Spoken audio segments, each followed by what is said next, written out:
And then we are fortunate to have two panelists in person tonight as well. We have panelist Dr. Rami Abdequate, who is a third-year internal medicine resident in Queens, New York. His parents were born and raised in Gaza, Palestine, and he has lived his entire life in New Jersey. And finally, we have a panelist, Dr. Hima Bindu Tota, who's a surgical resident at Rutgers University here at Newark, New Jersey. She studied business management and international business as an undergraduate at Texas A&M and received her MD from Texas A&M College of Medicine. She plans to pursue a trauma critical care fellowship after residency, hopes to serve as a trauma surgeon in war zones. Her experience in Palestine have shaped her why for becoming a surgeon, theology, and her love for shawarma. Right. That said, I think Dr. Rothschild was going to start with some background information. Thank you for inviting me. I have laryngitis, but I'll do my best. I need to share my screen. So do you want to get yes? Okay.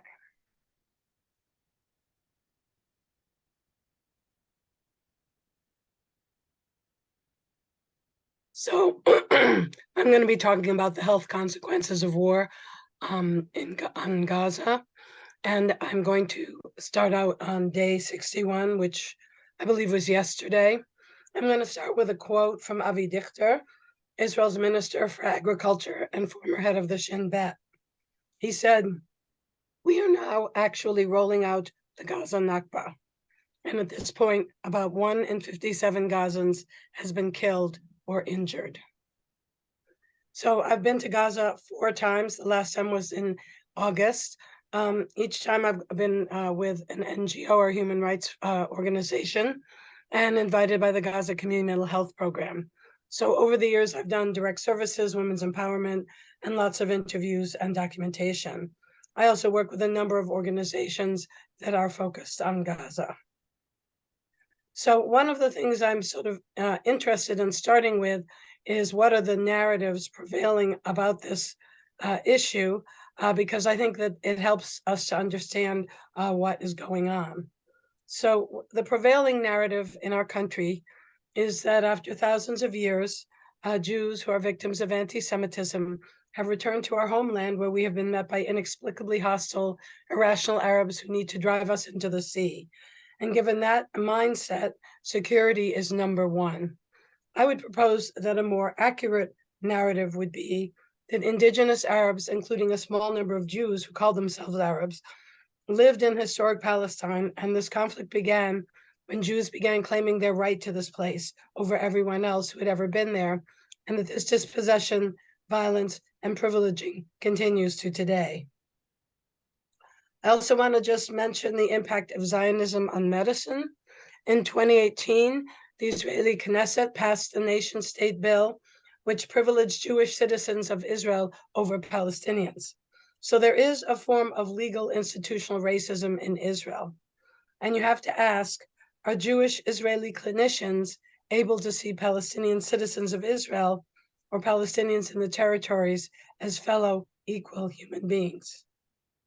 Now, one of the things I think we need to ground ourselves in when we're thinking about healthcare is the Geneva Conventions, because there are a lot of international laws, but this one says basically that an occupying power should not get in the way of the provision of healthcare within the occupied territory. So I want you to use that as your frame as you look at the data. There are also many ethical questions that I want you to be thinking about. International law, collective civilian punishment, restrictions of access, ghettoization of a population, mass incarceration, especially of children, and the proportionality in war. And I think it's important to remember that healthcare and healing occur in a socio-political context. So there is a need for political solutions to health and human rights issues. Now, I'm going to read, if I can keep my voice together, this statement here, because it is really the core of what I have to say. More than 75 years of Israeli domination and dispossession has affected Palestinian life through occupation, siege, annexation, de-development, and permanent displacement of refugees, severely impacting the ability of Palestinians to access the essential building blocks of health, The fragmentation of society and destruction of the ability and opportunity to create essential institutions involved in healthcare has created a reality that is recognized today as medical apartheid, two separate systems, two separate realities.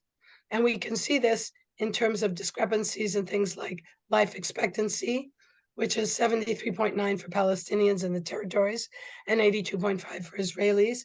Probably life expectancy is lower now, as well as infant mortality, 17.9 per 1,000 live births in the territories and 2.9 in Israel.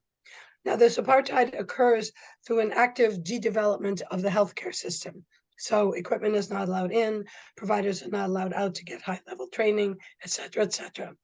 There's also a system of medical permitting. So if patients are very ill and need high-level care, they need to get a medical permit from the territories to go into Israel, East Jerusalem, Jordan, whatever, and those are difficult to get. There's also a chronic lack of medications and equipment, direct attacks, and a high level of conflict-related trauma. Now, when I talk about the right to health, I'm using that term in the broadest sense. So this is a list from Physicians for Human Rights Israel, where they define the right to health as the freedom of movement, access to health services, clean water, modern sanitation, nutrition, housing, education, all the things that go into making a healthy society, as well as employment and the ability to live in a nonviolent world. The patient leaflet on the right is from the Palestinian Medical Relief Society, where they hand out leaflets, take your calcium, breastfeed, et cetera, et cetera. And this one is what to do if you're caught in labor at a checkpoint. So just for everybody's benefit, Gaza is a tiny strip of land. Israel is along the coast, and to the east is the West Bank, then Jordan, Syria, Lebanon to the north, Egypt to the south. And it's very tiny, 26 miles by 6 miles, 28 miles by 6 miles in size. And if you took the Gaza Strip and overlaid it on the state of Massachusetts, which is a tiny state, you can see what a tiny place Gaza is. Now, healthcare in Gaza has been described as fragmented and incoherent, and this was before the war. There's a population of some 2.3 million people. The Ministry of Health was established in 1994 after Oslo. The United Nations Relief and Works Agency, or UNRWA, was established in 1950 for the care of refugees, and there are approximately 1.5 million Gazans living in 8 very crowded refugee camps. And there are a whole bunch of non-governmental organizations, like the Palestinian Medical Relief Society and private providers, and overlaying that is the role of the Israeli government in de-development. Now, before the aggression, there were 13 governmental hospitals, 140 primary health centers, some of the Ministry of Health, UNRWA, and NGOs, approximately 40 private hospitals, 2 medical schools, and a whole bunch of professional schools. But there's a real disconnect between the professionals and the ability for them to find paying jobs. So there are 120 nursing positions open each year, and there are 5,000 nursing students in Gaza. There are less than 20 psychiatrists in Gaza, and less than 7 of them are doctors. Now, we know that years ago, the UN said that the Gaza would not be inhabitable by 2020. So before this recent assault, Gaza was also in a desperate humanitarian catastrophe with an ongoing siege, water that was polluted and salinated, and healthcare, nutrition, fuel, electricity, sewage, housing, all on life supports. There's a tremendous amount of environmental contamination from previous wars. There's the climate crisis. Gaza is a coastal plain. Farmers were telling me that now their grapes are burning on the vine. It's so hot. There was the COVID-19 pandemic, which is not over, but did a certain decimation of the healthcare system, as well as the Great March of Return, a year of weekly marches to the perimeter, where Israeli snipers had a policy of shooting the marchers in the legs. So there was a massive amount of orthopedic injuries. And the needs for that I've mentioned already in terms of electricity, et cetera, also include a lack of specialists because professionals can't get out of the Strip to train, exhausted medical personnel who are often working with unpaid salaries. There's also the whole issue of UNRWA, which has a tremendous funding crisis. Funding was slashed by Trump. It was partially restored by Biden. But before this war, UNRWA was threatening to close because of the budget crisis. So since the war started, what we have seen is the basic disintegration of the healthcare system. So except for the ceasefire between November 24th and December 1st, there has been ongoing massive amounts of fighting. So the total killed in Gaza, and I keep having to update these numbers, this is the latest update I saw, is 16,827 people killed, 4,885 women, and 7,112 children, which is a bit of a measure of the civilian casualties, and more than 44,000 injured. There are some 7,600 missing under the rubble. The colleagues that I'm in touch with talk about the smell of death, rotting corpses that can't be buried due to the dangerousness of the firing. In the West Bank and East Jerusalem, there's also a big conflagration. There have been 265 people killed, including 55 children. More than almost 3,000 injured. And in Israel, 1,147 have been killed and almost 5,000 injured. 85 soldiers have been killed in Gaza. And there were some 250 hostages and some have been released. Now, what's been going on is a relentless Israeli attacks on civilian structures, as well as hospitals, clinics, ambulances, a full electricity blackout, total lack of fuel, water, and food. Excuse me. Some 60% of housing units have been destroyed. 78% of the population is internally displaced. There are severe shortages of water, food, and medicine, increasing intercommunal tensions and rising gender-based violence. There are some 50,000 pregnant women who are not receiving prenatal care and often have no idea where they're going to deliver. And people who were instructed to walk south have been reporting being shot in the legs, being arrested, beaten, stripped. There is no safe place in Gaza. And as you can imagine, any patient that relies on electricity, so we're talking NICU, ICU, kidney dialysis, cancer treatment, those patients are dying. I hope my voice holds up. Israel has attacked healthcare personnel with more than 286 killed, health facilities damaged, including ambulances. It's estimated that 2/3 of the hospitals are unable to function. And as you can imagine, there are critical shortages of drugs, blood products, etc. There have been no medical permits for high-level care outside the Strip, and providers are reporting major unusual burns on the dead and wounded, suggestive of use of white phosphorus, which is illegal. Groundwater production is almost at zero. Things like sewage and wastewater treatments came to a halt, although they briefly restarted with the ceasefire. And with horrific hygiene situation, chickenpox, scabies, lice, respiratory illness, diarrhea, and hepatitis are significantly increasing. And over half the educational facilities have been destroyed, and many of them are where people were sheltering. UNRWA has reported 131 UN and 130 staff killed, and they keep saying they're going to have to cease operations. And as I mentioned, there's a problem with unidentified bodies and rotting corpses. And there have been mass graves in Rafah, Gaza City, and Jabalia. During all of this time, Palestinian armed groups have continued indiscriminate rocket fire into Israel. Stopped during the ceasefire is now resumed. And Israeli bombardment has continued, and it is said that it's about the equivalent of 2 atomic bombs. So what we see is a massive amount of civilian injury, what appears to many of us as a genocide with multiple war crimes. Now, I want to talk about Al Shifa Hospital, because hospitals are supposed to be protected in war situations. It's the main hospital in Gaza City, 700 beds, serves a large population on a big complex, and employed 1,500 medical staff, including 500 doctors and 760 nurses.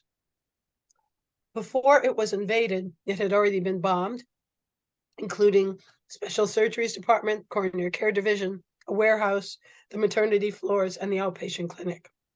And then on November 15th, Israeli troops and tanks moved in. They took control of several sections, searched and interrogated people. Nephrology and internal medicine were the first to be stormed, and the Israeli forces also detonated a medicine storehouse.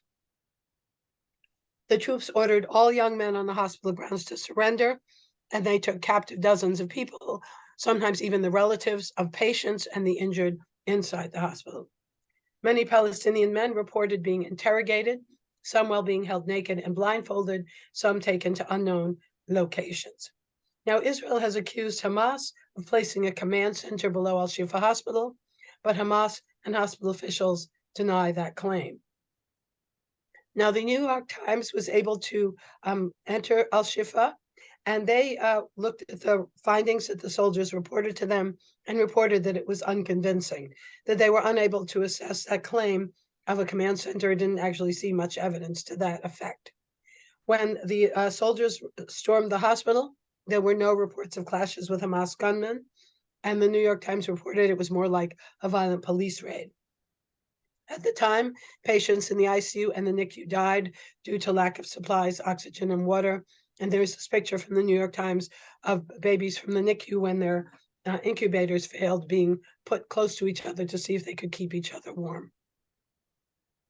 Now, it's also important to remember that people shelter at hospitals. So there were more than 7,000 people, including patients, sheltering at the hospital. At 9 a.m., the Israeli military gave the order to leave in 1 hour, which was clearly impossible. And there were no ambulances to evacuate people, no fuel for ambulances. It was just chaos. So the situation caused, quote, a great state of panic and fear. Many people left on foot, and there are pictures of people pushing wheelchairs, pushing hospital gurneys, and the people who couldn't leave were left with a handful of medical staff. Now, I just want you to remember that there was an amazing interview at CNN where Ehud Barak, who's a former prime minister, said Israeli engineers built the tunnels under Al-Shifa Hospital in the 1980s to increase hospital capacity in a high-risk area. And he said that's what we did with hospitals to fortify them. And in fact, in Israel, the hospitals have tunnels under them as well. So when you hear the media saying Hamas built these tunnels, I think you should think about this statement. The other statement that is pretty breathtaking is that the Israeli military had the Hamas plans 1 year prior to the attack, but doubted that Hamas had the capacity to realize them. Now, as we move forward here, there's a tremendous amount of concern for vulnerable groups that are sheltering or struggling to find shelter. And this would be people with disabilities, women who are pregnant, postpartum, or breastfeeding, people who are recovering from injuries or surgeries, people with compromised immune systems. Children are particularly vulnerable. It's now estimated that 1 out of every 150 children has been killed. So the level of emotional trauma in this general population, particularly when there was a ceasefire and everybody started taking a deep breath, and then the bombing started again, the level of trauma is unbelievable. Now, we have to remember that the stocks of essential food were gone before the ceasefire. It's very little now, and there's no fishing allowed. With the ceasefire at the Rafah crossing in the south, trucks came in carrying food, water, and medical supplies. After a couple of days, the Israeli military allowed some fuel for hospitals and clinics and sanitation programs. That has slowed down to a trickle. And now there are massive attacks on Khan Yunis, which is towards the south, which is one of the areas that people were told to go to, that it would be safe. And then just recently they were told, oh no, it's not safe. You have to go someplace else. So the population is really unable to find a safe place and increasingly desperate. Other issues that I want you to be aware of, that about 1 million children are food insecure and facing malnutrition and starvation. During the ceasefire, the Israeli military arrested Dr. Mohammed Abu Salmiya and several of his colleagues. He is the director of Al-Shifa Hospital, and he was taken away, and we don't actually know what has happened to him. There is now no electricity and no water. From what I can tell, there's one bakery functioning. Farmers have not been able to harvest their crops. They're starting to slaughter their livestock for food, and the livestock are starving due to lack of fodder. There's also widespread mine contamination. And I think it was yesterday, the UN Secretary General Antonio Guterres evoked Article 99 of the UN Charter, which is a very rare move that compels the Security Council to convene and address the Gaza war. And he's calling for a total ceasefire. So I think my take-home message is that the Hamas war crime does not justify the Israeli genocide. That what we're seeing is a tremendous amount of racism and revenge, violations of international law, collective punishment, multi-generational trauma that's going to go on for decades, what can only be called ethnic cleansing, and I believe genocide. And it is also clear that the health of Palestinians is intrinsically linked to their liberation and to the end of the siege. The first thing we need to think about, though, is that we need to be calling for a total ceasefire and massive humanitarian aid and release of all the hostages. After that, if we're going to prevent these kinds of traumas from happening again, it is absolutely essential to address the root causes and hold Israel and the US accountable. I'm going to close with a poem. Ahmed Dremli is a writer from We Are Not Numbers, which is a program I'm involved with in Gaza that mentors young adult writers and publishes their essays and poetry and stuff on our website. And during this war, the Israeli military has killed his best friend, 9 of his cousins, an uncle, and other friends, and he still has family members who are under the rubble. And this is what this young man wrote. I'm still breathing, but that is not enough to feel alive. I lost my loved ones. I lost my power, hope, dreams, and my last tears. Nothing can express the pain of losing the people who were a main part of my life. Nothing can erase the last look at them from my eyes. Nothing can stop replaying our memories before Israel took them away. And nothing can let me imagine moving forward with my life after them. Thank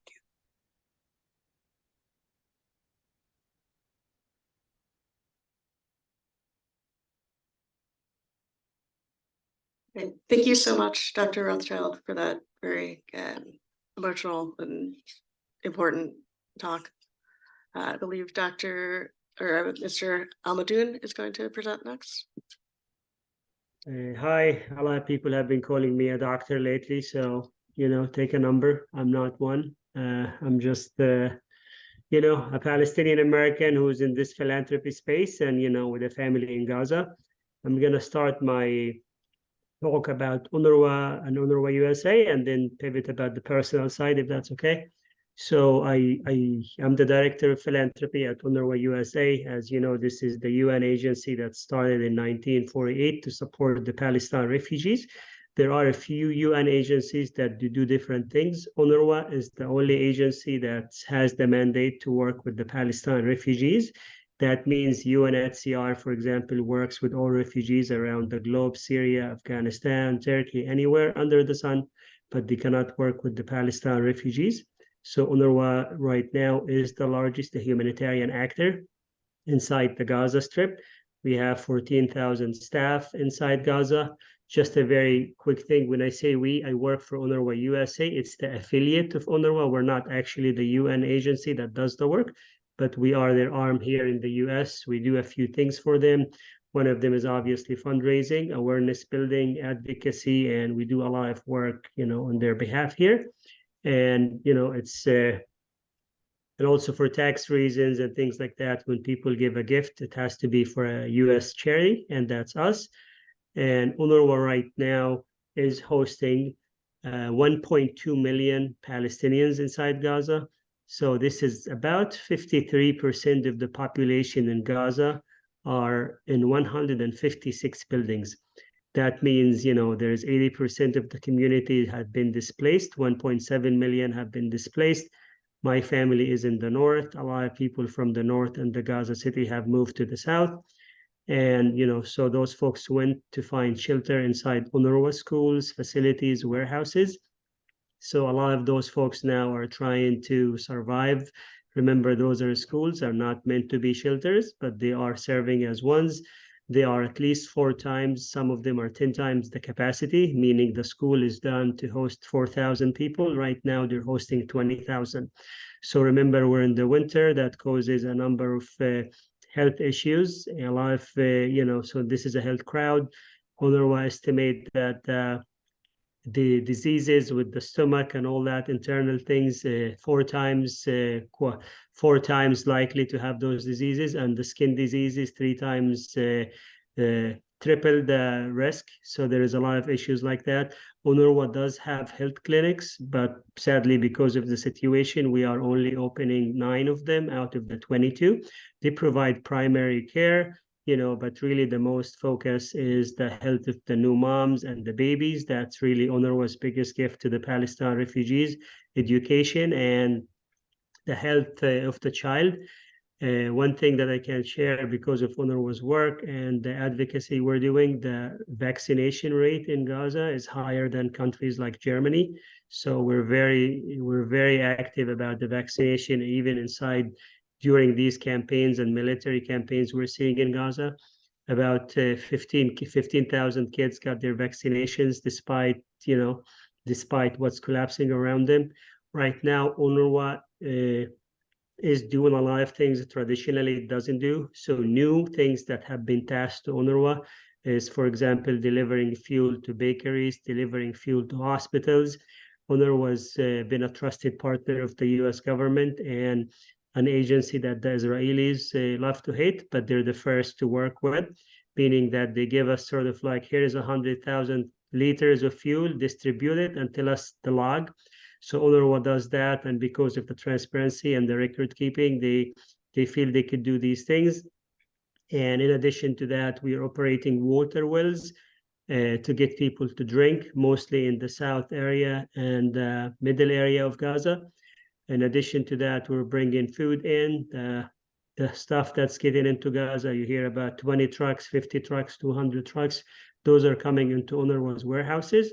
We do work with other partners like the World Health Organization, the World Food Program, but it is, as the largest humanitarian actor, UNRWA has 14,000 staff inside Gaza, out of whom 5,000 are working every day, because if the schools are closed, the teachers are not going to class, and so is the students. So that's where we find ourselves in this space. It is unfortunate because we do not feel the UN flag is being respected. More than 100 UNRWA staff have been killed. Some of those people, they get killed, and it's the largest number of UN staff being killed in the history of the agency. Some of those folks are getting killed with their families, a few of them on their work sites. More than 90 installations of UNRWA have been hit directly or partially by the IDF. UNRWA shares the coordinates with the IDF, and despite this, we get bombed. And that's a lot. This is, you tell people go to these shelters, and they're not really, when you think of shelter, they're open spaces, basically a classroom. You have a situation where a shower serves 1,000 people, a toilet serves 600 people. So think about that and the huge lines. And what is unfortunate that 0 commercial trucks have gotten inside Gaza since October 7th. That means no grocery store, no supermarket, none of that. So, and that overwhelms the agency. UNRWA is a huge organization, but we cannot meet every single need in Gaza, nor do we have the fleet to do that, let alone the fuel that we're begging for, and the communication. As you know, it's hard now to talk in Gaza, with Gaza, inside Gaza. So that's a real disruptive thing of our services. You've heard about the fuel, how important it is for the ambulances. Ambulances are not really in service. You've seen these videos of Palestinians moving their sick folks in a donkey-pulled cart. And there is a lot of things that, there is a lot of emotions. Some people are frustrated at UNRWA. And the Israelis, we have every day a conspiracy theory like, look at this, UNRWA's smuggling rockets and all that's unfound and unsubstantiated claims. There's a lot of those rumors that come out. But if you just take a minute, you're like, wait, everything that gets into Gaza, Israel has to approve. if anything has gotten into Gaza, it's because the Israelis reviewed it. So there is a lot of lies like that. There was another vicious lie that an UNRWA staff kept one of those Israeli hostages. It's total bunkers. The agency spoke a record and they said we challenged this reporter to provide one evidence. It's basically a bored Israeli journalist at night to tweeted something. And all of a sudden, certain people in Capitol Hill made this a big deal. So why this is important is because they're going after UNRWA's funding. If you remember the Trump administration, they defunded the organization. So that affected a lot of folks in terms of the continuity of the programming. Folks are no longer have the resources they need. Now the current administration is definitely better on this front, but they're not, we're not to the level where it's needed. You have about 60 to 70% of the homes in Gaza and living homes are being destroyed. So if the war ends now, people will be in the street. UNRWA is overwhelmed with the level of needs we see. We're calling for a ceasefire. And, we say aid is important. People need that. But without a sustainable and a durable ceasefire, you're not really helping the community. The UN is losing their patience with Israel. They've invoked, I believe, Article 99 today. So there is a lot of emotions, but there is very little support for Gaza. Every container that goes in has to be checked by Israel. And, that slows down things. And on top of that, our staff are being killed. The buildings are being targeted. We have confirmed 220 folks who took shelter in UNRWA schools that got killed, and more than 1,000 folks got injured. They found safety in those schools. The Israelis know where the places are. In fact, there is reports now from the World Health Organization and UNRWA that the IDF is using the facilities of those entities as storage for their weapons and all that. So that was public made out today. There is reports of a human shield situation in Gaza. So there is a lot of those things we're seeing. UNRWA tries to be really focused about delivering aid, but it is hard not to speak out about what we're seeing in Gaza and the level of disruption to the life of folks. And, as you can imagine, you're a Palestine refugee. You have to wait for 7 hours to get a bag of flour. You lose your patient with UNRWA, and all of a sudden UNRWA is the bad guy. Where reality is everybody's really overwhelmed. We have staff who bury their family members and come to work the next day because that's how committed they are. The agency has really been a good partner of the US government. They're trusted. That's sort of the easy win whenever we go meet in my personal capacity with US government officials. Oh, we love UNRWA. We want to give more to UNRWA. We want to do this. So my one asked I was told to ask them is like, why won't you defend UNRWA in Capitol Hill? That's where a lot of folks don't really, when it comes to funding, you get a lot of rumors about UNRWA school curriculum, which has been debunked 10 million times, because UNRWA does not have any curriculums, but folks just want to use that to attack the agency. And a lot more like that. And it's just worrisome because, where everything is being politicalized, so if you don't give people fuel, you're not running the ambulances, you're not getting water. I'm going to give you a crazy number. If you only wanted to meet the water needs inside Gaza, just to get people water to drink, you will need a day 1,200 trucks.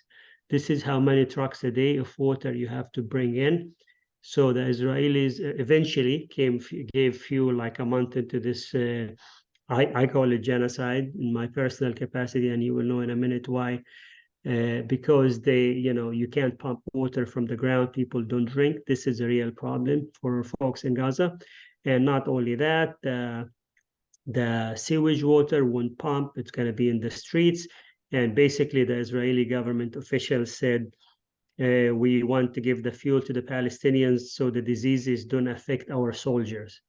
That's what the quote, a member of the Israeli government said. Ultimately, the agency is happy to see the fuel coming in, but we're not happy to see our staff being killed left or right. Our doctors are still working in their clinics, seeing patients. My mom is one of those people who sees UNRWA clinics for hypertension and diabetes, and she goes home with a bunch of medications, and it's a very good service that they do. But right now, my family is north. UNRWA was told to leave the north.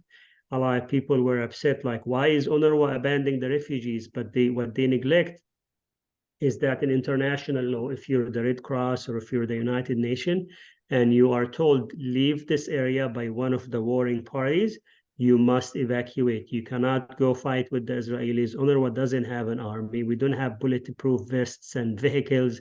So if the Israelis tell us you have to leave this area, we always have to honor that. This is part of international and UN law. And despite the fact that 99% of our staff are Palestine refugees themselves, this is sort of like the things we have to abide for. Now, folks who see UNRWA leaving the school, they say like, why are you leaving the school? You're abandoning.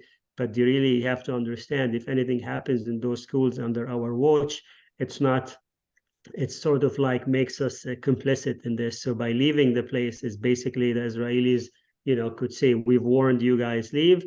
Now they've bombed schools that without warning. They bombed ones with warning. Al Fakhura school is one example where they reports of 200 folks being killed in one attack, like also in the beach camp.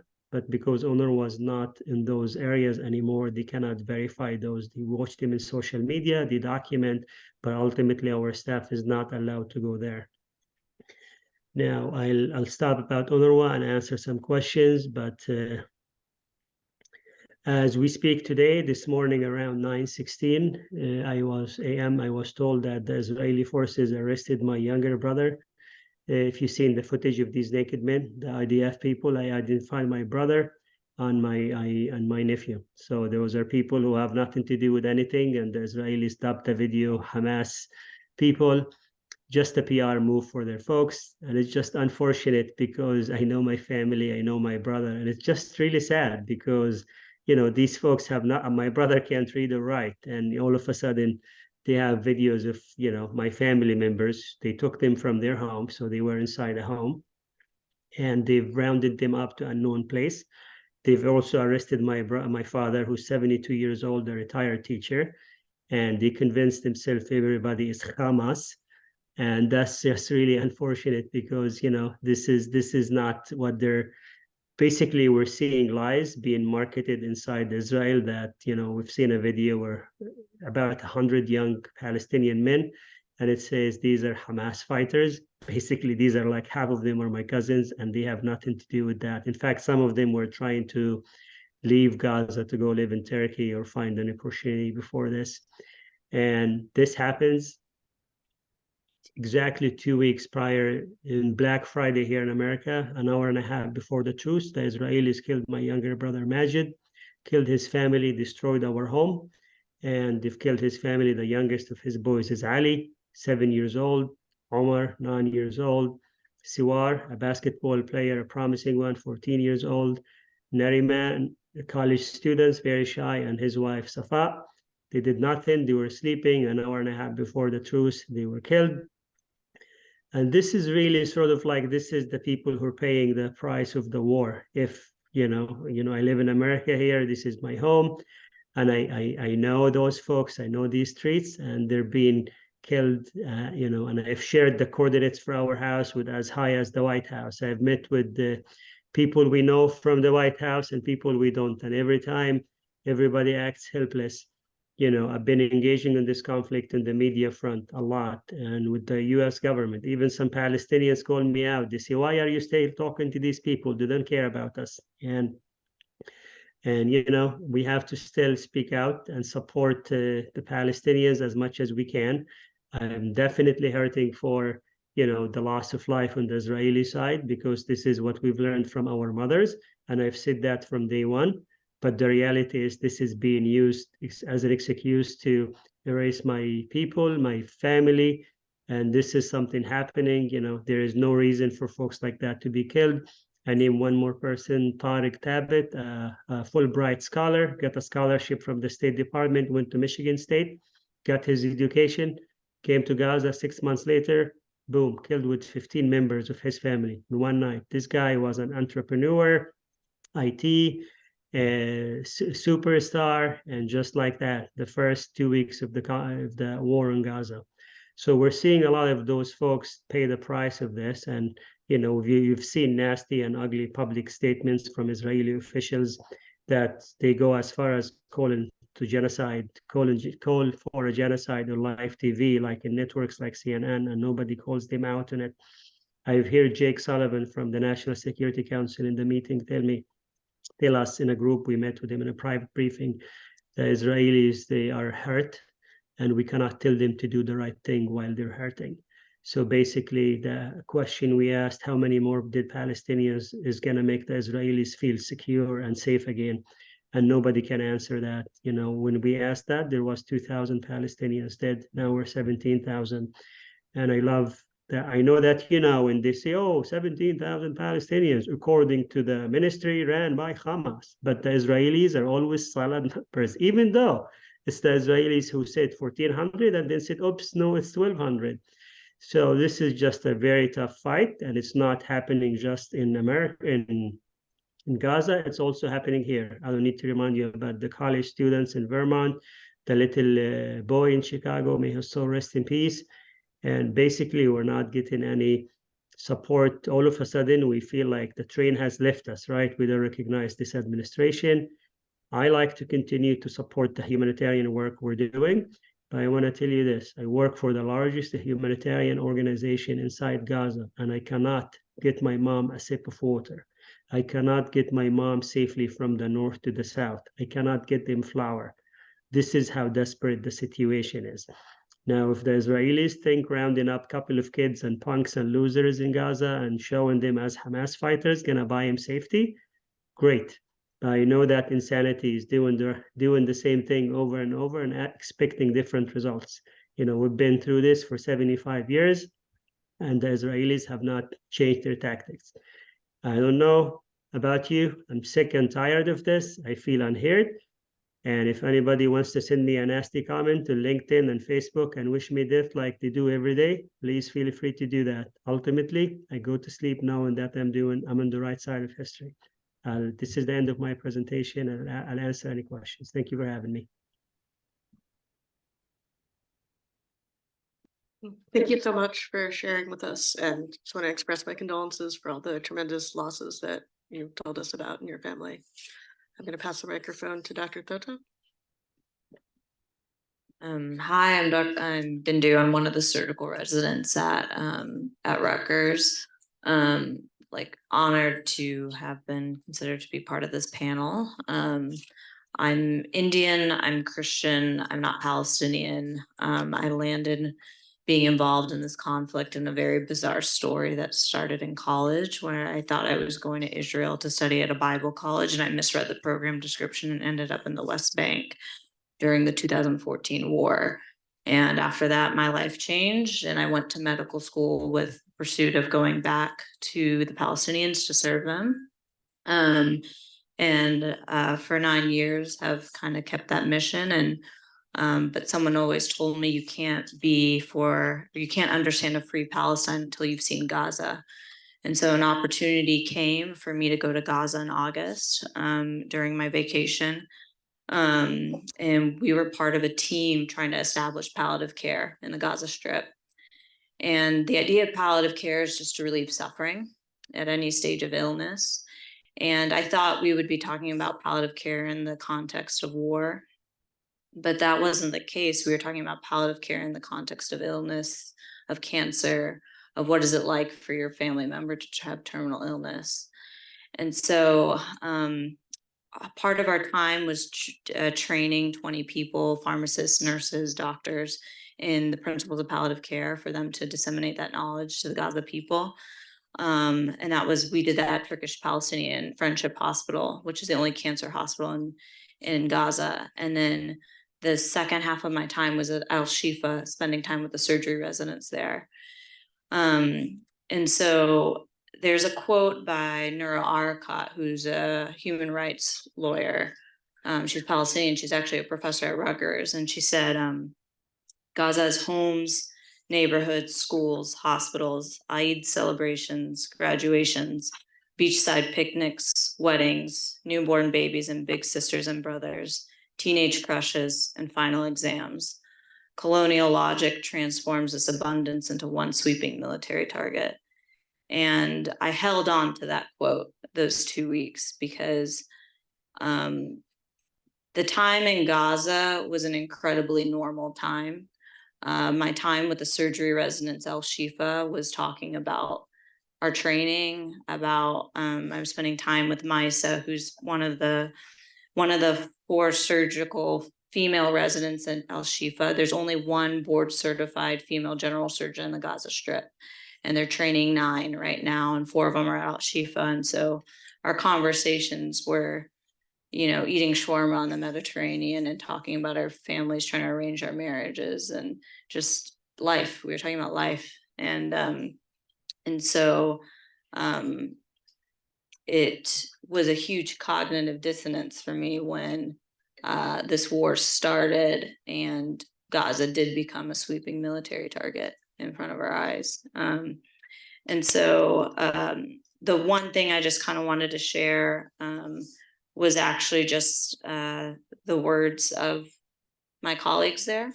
And intermittently in these last couple of weeks, I've lost contact with them. And then in this past week, I've gained contact with them.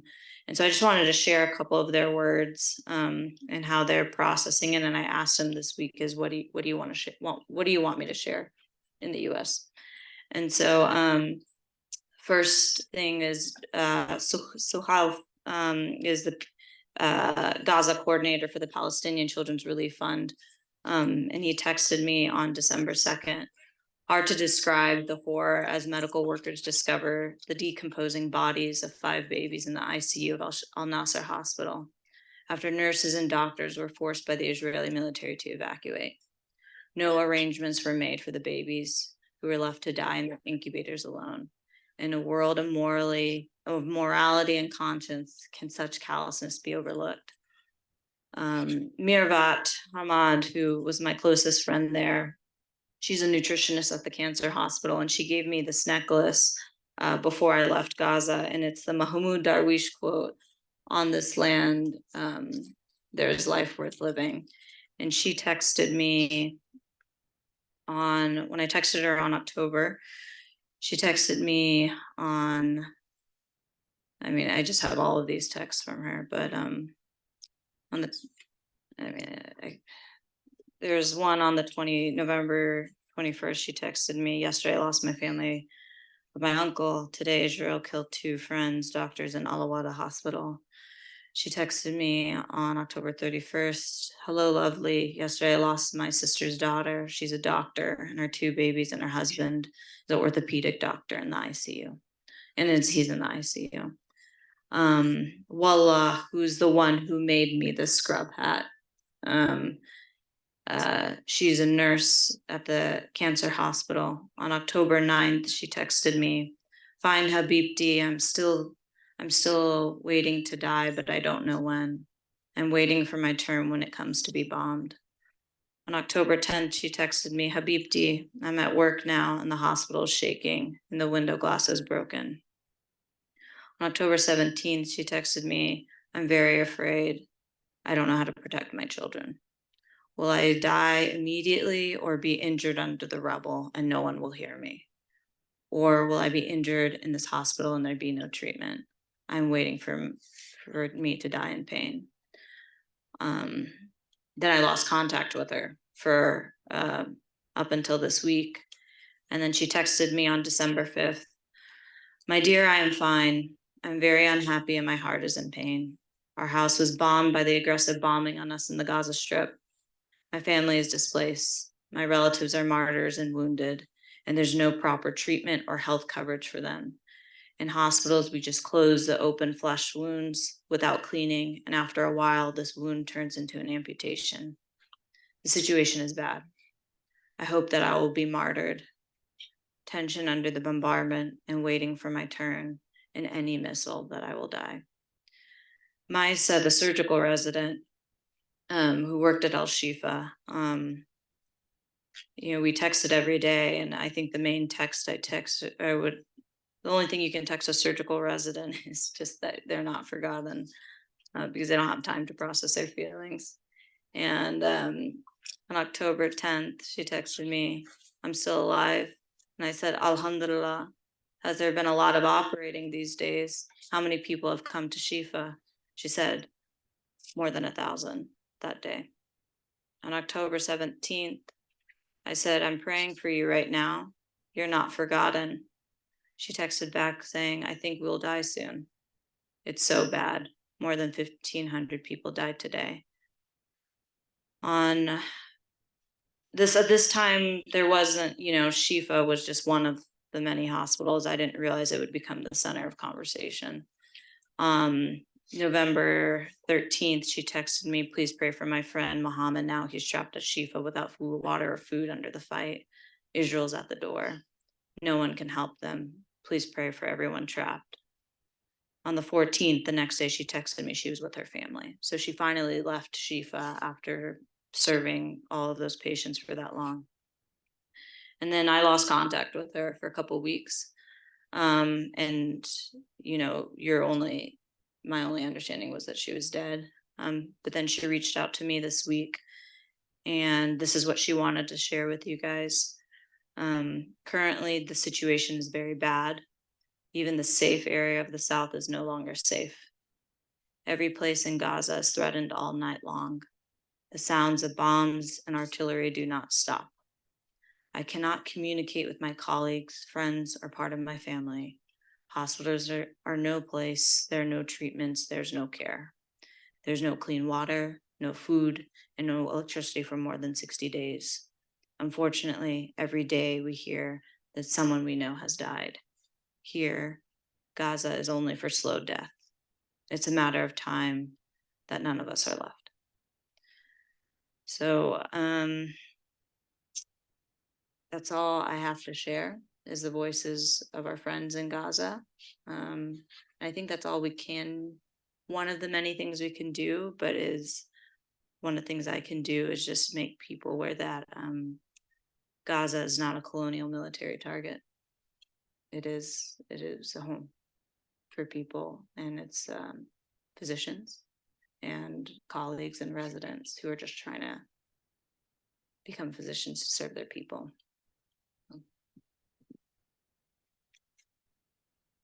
Thank you so much. I'm gonna pass the microphone to your colleagues. Hi, how you guys? How you guys doing? Nice to meet you guys all. My name is Rami Abuquaik. I'm a third-year internal medicine resident in Queens, New York. I went to Rutgers actually from undergrad, so I'm glad to be back here. I think the previous speakers all did an amazing job outlining what's going on in Gaza. I think it's something that the whole world is witnessing, and it's definitely affecting us all. I'll get straight into it. Why does this matter to me? So my parents were both born and raised in Gaza. My father moved to the United States in 1988. My mother also moved to the United States. My parents got married here. My father was only allowed to go back to Gaza for the first time last year. That was the first time that he was back. And I'm glad he was able to go before, the catastrophe that's going on there. So the thing I'd like to talk about is, as a medicine resident, how can I help you guys? As medical students and residents in here, I think that this is something that should really, be affecting us all. When we go into a hospital, we all feel safe.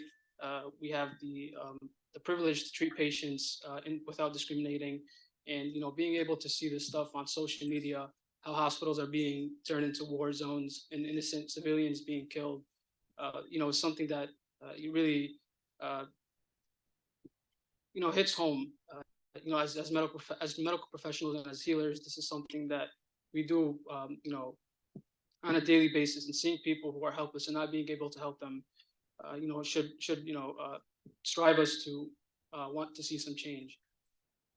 So I'm glad that we're able to have all these new initiatives, and I'll tell you for one thing, this is something that is not new to me as a Palestinian. We've been through many wars, but this time, the voices that we're hearing from everybody and the movements that we're seeing is shedding some light in my heart, and I'm glad to be a part of it, and I'm glad to be able to be here and help you guys and answer any questions that you guys have.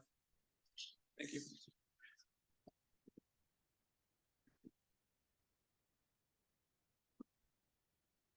All right, Jakob, would you like to ask any of the questions that are in the chat, and then we'll open it to questions for the room? Sure. Right now, there are no questions in the chat. We just have one comment from Roa who says, "Thank you to the surgical resident for sharing the stories of our colleagues and your friends." I can open up to the room to see if anyone has questions. You can raise your hand and I can walk over the mic.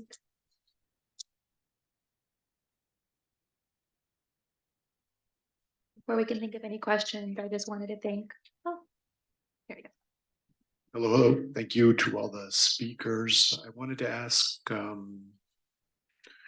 really to anyone who might know, maybe Dr. Rothschild, if you thought that, if you felt surprised at the lack of medical institutions, medical societies like the AMA failing to call for a ceasefire at this point. I think it's becoming clear that the generational divide is also present within medicine with respect to this issue. But it does seem that in light of the attacks on medical institutions, physicians, and healthcare workers writ large, that societies like the AMA are really abdicating their responsibility. So I just wanted to talk about that. So it's interesting. Let me see if I can get my voice back. It goes away if I don't use it. It's interesting to me that you asked that question because I'm trying to get an op-ed published about that. So first of all, I think what people should know is that almost all the medical professional organizations have not said anything or have said things like, you know, we decry all the killing, but we stand with Israel and her right to defend herself kind of statements. The American Public Health Association, after waffling for a while, finally came out with a call for a ceasefire. But the silence has been deafening. And, you know, I would think that, you know, if all these pregnant women have no prenatal care and are delivering in tents and in rubble, that the American College of OBGYN would like rouse themselves from their stupor and just make a statement that that's not okay. Or if there's so many children being killed at such a huge rate, that the pediatric professional organizations would raise their voices. But the fact that they haven't is not a surprise at all. I mean, I practiced medicine for many decades, and I did not, for years and years, I was sort of undercover in terms of my politics and my critique of the sort of narrative that we're fed. And I think that we see that that narrative still prevails, particularly in professional organizations and among people who've been doing medicine for decades. So that did not surprise me. And I think what we need to remember is that there is an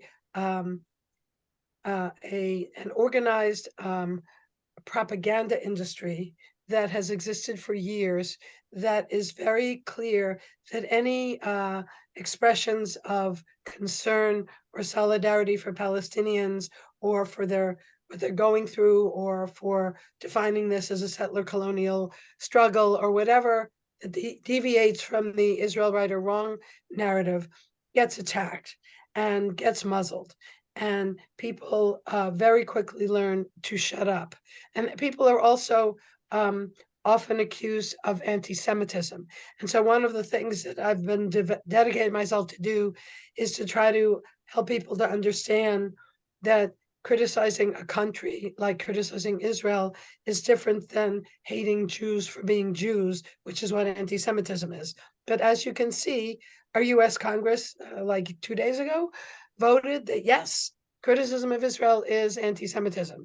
Our State Department adopted what's called the IHRA definition of anti-Semitism, which is the International Holocaust Remembrance Alliance definition, which they initially put together as a working document, but it was quickly snarfed up as the definition. And 8 of the 11 examples in that definition involve some kind of criticism of Israel. What? So right now, that has the lock on the narrative in the US.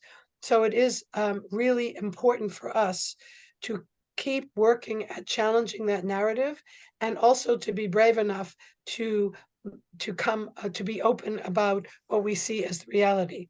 It's also very dangerous. I mean, I worked with a resident who had tweeted something hostile about Gaza when he was 12 years old, when Israel was bombing his family, and he lost his residency. So you have to be very, very careful and thoughtful particularly with social media, about how you talk about this stuff.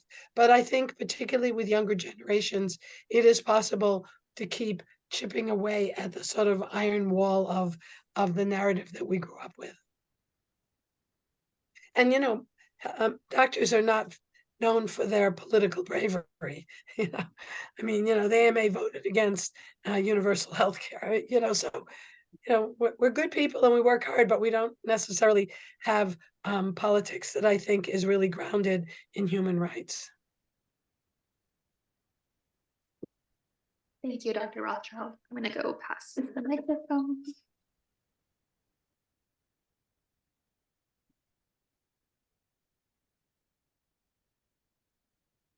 Thanks. Mike Shapiro from the Department of Surgery. I want to start by saying how proud I am of Bindu. She's terrific. I also want to confess that I promised my wife that if I came to this, I wouldn't say anything. But I'm unable to be silent. I agree with a great deal of what Dr. Rothschild said, although not all of it. My biggest concern, my last name is Shapiro, so I think you know where I come from. And I'm giving grand rounds next Wednesday morning on the Holocaust, if you're not doing anything at 8 o'clock. Jews should have the best understanding of what it means to be oppressed in the world, because we've done it longer than anybody else. And so it is so painful to see Jews acting as the oppressor. And I don't understand it. There's an old, I guess it's a story, it's a fable, about a poor Russian Jewish peasant and a Cossack, and they're talking about morals, if you can imagine that conversation. And the Jew says, we're morally superior to you folks. And the Cossack said, well, that's ridiculous. And the Jew says, well, for example, we don't hunt. And the Cossack replies, well, of course you don't hunt. We don't let you have guns. But now we have guns, and we need to learn how not to hunt with them. And so I think many of us are very conflicted. Many of us are still in shock about what Hamas did in Israel on October 7th. I don't feel bad about killing Hamas soldiers. I really don't. But as Dr. Rothschild pointed out, most of the people in Gaza are not Hamas soldiers. And killing innocent people and babies and doctors and bombing hospitals is just never okay. I'll shut up now. Can I make a quick comment from your comments? Because I really... And Dr. Rothschild, a few of us actually are politically brave. I have a reputation of not knowing how to shut up. Okay. Well, we come from a long tradition of talking. So I appreciate what you said. And, I too struggle a lot with how people who are from a Jewish background are capable of doing horrendous things to other people. And it really, I grew up with, Jews are morally superior and all that kind of stuff. And it took me a while to figure out that, no, we're not. We're like everybody else. And when given power, we can use it well or we can abuse it. One of the things that's been really sort of interesting to me is to think about the difference between Jews and Zionists. Because I think that the people who are Jewish, who are not Zionists, who do not believe that Jews have a moral superiority and right to Israel and right to dominate people there, really act differently than people who are Zionists. And so I would make a distinction when I use those words, because many Jews, particularly younger Jews, are really struggling with the idea of Zionism and finding it less and less a political ideology that they can embrace. So I just throw that out there as another, thing to chew on as we try to figure out how did we get here and how do we get out of here. Thank you, Dr. Rothschild and Dr. Shapiro, for your comments. In the chat, we have Mr. Hani. Do you see a future for UNRWA in Gaza or even a way to rebuild? So it would be hard to see a future without UNRWA. Unfortunately, it will be needed, despite all the hate, from the right and, some people. It is hard.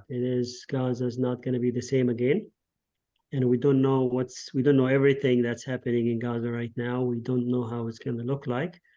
And unfortunately, if we're, the agency I feel just heartbroken talking about future when we're not sure of today and the present. We're talking about family members being abducted from our home, and that's, but I do think UNRWA has a role to play. It is a trusted partner, and there is going to be a lot of damage control on behalf of the international community. And I'm going to make this comment as a Palestinian, not as a NGO worker. The Palestinians inside Gaza do not have any faith in anything international anymore. Everyone abandoned them. One quick example, the Red Cross in Gaza only emerges to clear Israeli hostages. Palestinian doctors and patients call for the Red Cross to help, and I know how hard they work. Nobody comes through for them. And the same thing, they're mad at UNRWA right now. So I get that frustration. But I tell you, it's going to be hard for the community to trust anybody who's really coming from outside to help, because of this war, this Israeli genocide in Gaza right now, this showed that, and they're not the Arab in the neighborhood, they're not exactly blameless. But is UNRWA going to be able in a position to help? I hope so, because nobody else has any capacity to the level there, and nobody has that bandwidth to deal. One quick example, when we talk about orphans in Gaza, UNRWA is the only agency that is able to pay cash for orphans, because we work in a process that is transparent, and a process that even the craziest in the Israeli right-wing government would accept. So we used to have 10,000 orphans before this war. Now we are lucky if we have less than 50,000 orphans. And if somebody wants to talk about killing Hamas warriors, that's good for them. But this is not exactly who's dying right now.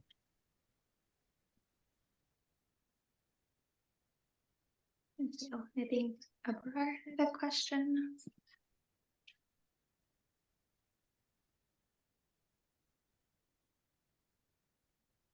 Thank you, Bianca. And I just want to take a moment and really just say how proud I am of the NJMS Human Rights Initiative for organizing this. I've been talking to Jasmine since the very beginning of this conflict, and this is kind of my segue into my question to Dr. Rothschild. You said you advise that people be careful with their social media. And I feel like as the conflict has progressed, this has become less so, but there is still a lingering sentiment that even something as minor as calling for a ceasefire can be used against you, and not necessarily you're going to get fired, but more so, are you going to match at the institution you want to match at? What's your fellowship opportunities looking like? And there's also this kind of gray line where people want to speak out, but it's kind of, you try to be calculated of how beneficial am I if I'm not in the best position academically or career wise to benefit the Palestinian people. So it's kind of like a cost benefit analysis. And if you have any advice on how a lot of the students can navigate that, residents fellowship? Thank you. So that's a very tough question. When I say be cautious on social media, it's very easy to say things on social media that you would never say to someone's face. So everything you write on social media, you should think, how will that look when they read it back to you at a residency interview? Now, I would argue that calling for a ceasefire is a moral stance, and you are backed by hundreds of thousands of people all over the world who are calling for a ceasefire. So again, you have to be strategic. You don't want to say anything that you can't defend, and you have to know that there are risks involved. And if you lose a residency because you called for a ceasefire, maybe it's time to contact Palestine Legal and challenge that and change the attitudes of the residency program. But that's not easy. So I think you have to decide, which hills are you going to battle? And it might be that you'll choose to work within community and raise money and do educationals, but keep a sort of lower profile until you get your residency or until you graduate or whatever it is that you're worried about. And then you can be more public. But you have to be strategic because you don't want to lose your career because you did something, but you don't want to be quiet when outrageous things are happening. So it's a juggle, and you're constantly trying to figure out what can I say and what can I do, but just don't do anything without thinking about it. And I think having a community in which you work is really critically important, and having older physicians that will support you is really important. Now that the APHA has come out calling for a ceasefire, you could quote the APHA. They called for a ceasefire. So, it means being really thoughtful and brave at the same time, and thinking about how far you can push this without doing damage to yourself, or when you're willing to take the risk. But if you're taking a risk, you need to have a community in which you work. And I think that's very, very important. And, we live in a country that's very racist. It has all sorts of horrible feelings about Arabs. I mean, we got to remember where we live. And so you gotta be politically thoughtful as well in terms of having your support team with you when you do something.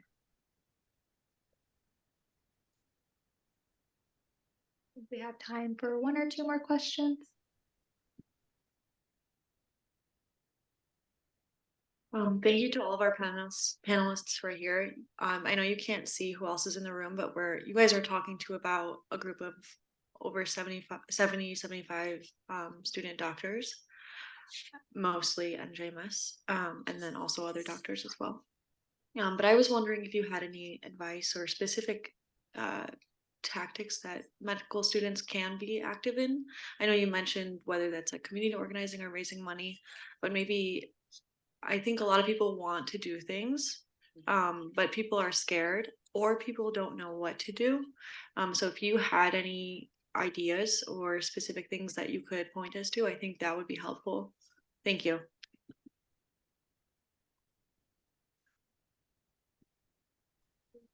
Are you aware of Healthcare Workers for Palestine? Excuse me. Healthcare Workers for Palestine. It's a group organizing healthcare workers.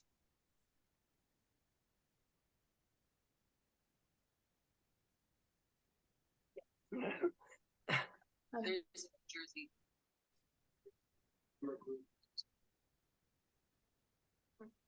Yes, Dr. Rothschild, there is a New Jersey and a New York City chapter that we're a part of.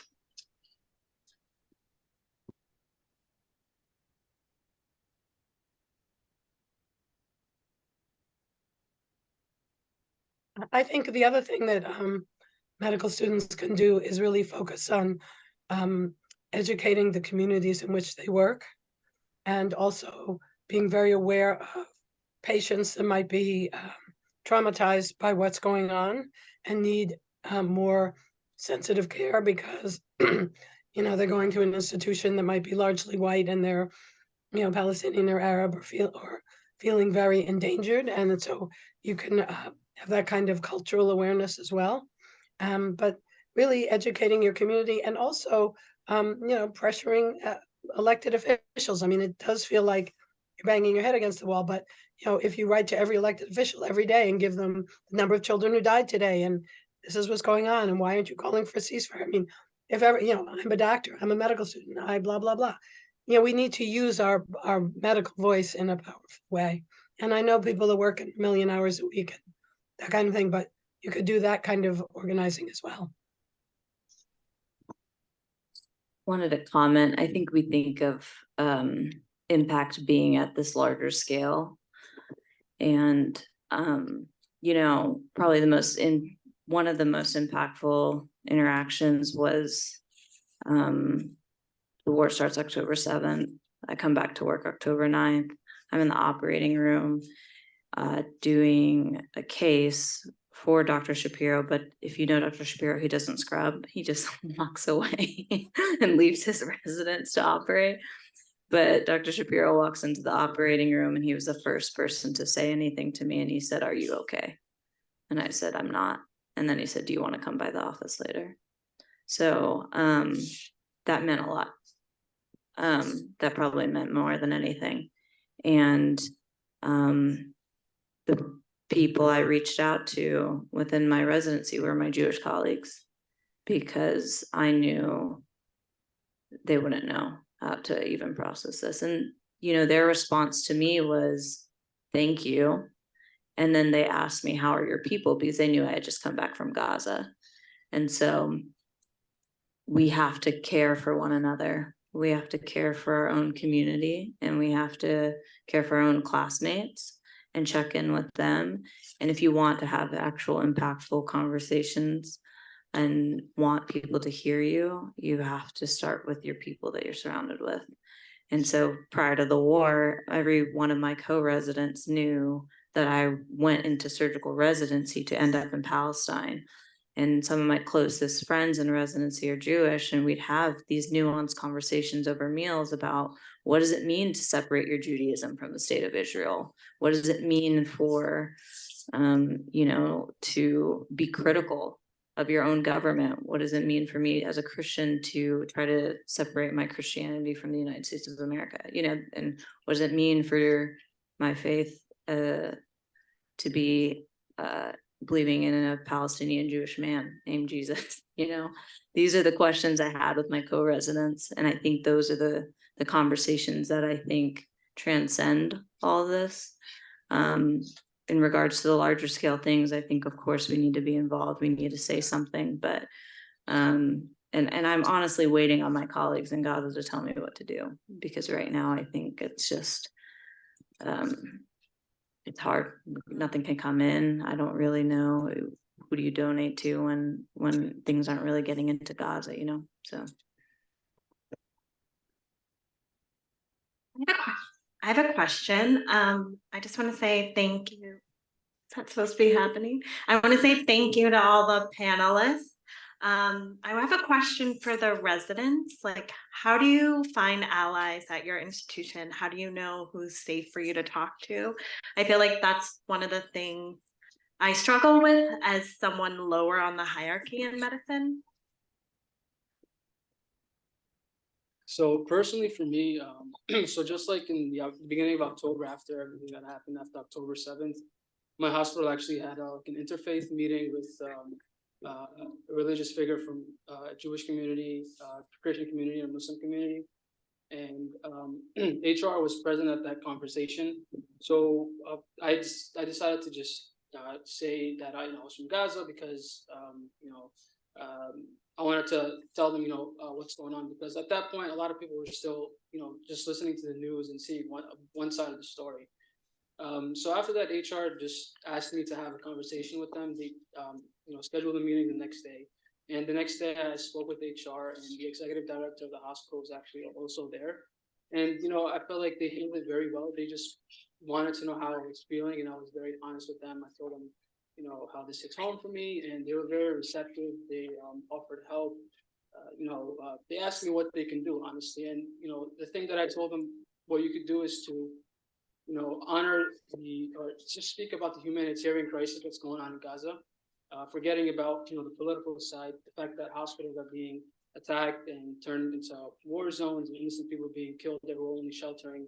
I tried to explain it to them in that way. And, they honestly said that, they never looked at it that way. So I felt like that was, it made me feel a little bit, happy because they actually told me that, they never realized that, this is the issue that's going on there. Did they come out and say, we honor the humanitarian, humanitarian crisis in Gaza needs to stop? No, they didn't really send any formal emails or anything like that, but, that did spark a kind of a debate in the residency lounge. More people are now aware of what's going on, talking to colleagues, co-residents that really weren't aware of what's going on, and people are starting to understand, the truth. So, just educating people, having people do their own research, having them think on their own, will really influence how they think. And, as we all know, the only way that this stuff will happen is, from a political standpoint. So when people are influenced and are educated on the truth, they'll go out and they'll vote for people who are against this stuff. And, this is not something that's going to happen, overnight. This is, a very tough situation, but, this is definitely a good starting point. And, having people change the way they think will go a long way.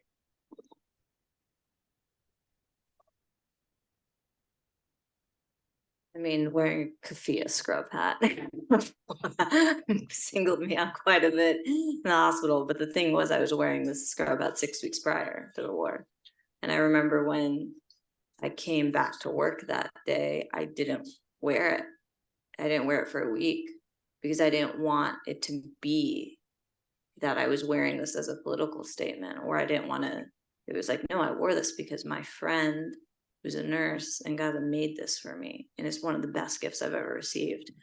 And so I think I am speaking out of a place of privilege. I am not Palestinian. And because of that privilege, I can wear the scrub hat and not feel like anyone's going to come at me. And so it's a hard question. But know that in NJMS, you have an ally in me, you have an ally in Dr. Shapiro. He was my ally when all this all started. So We have another resident who wants to add some input.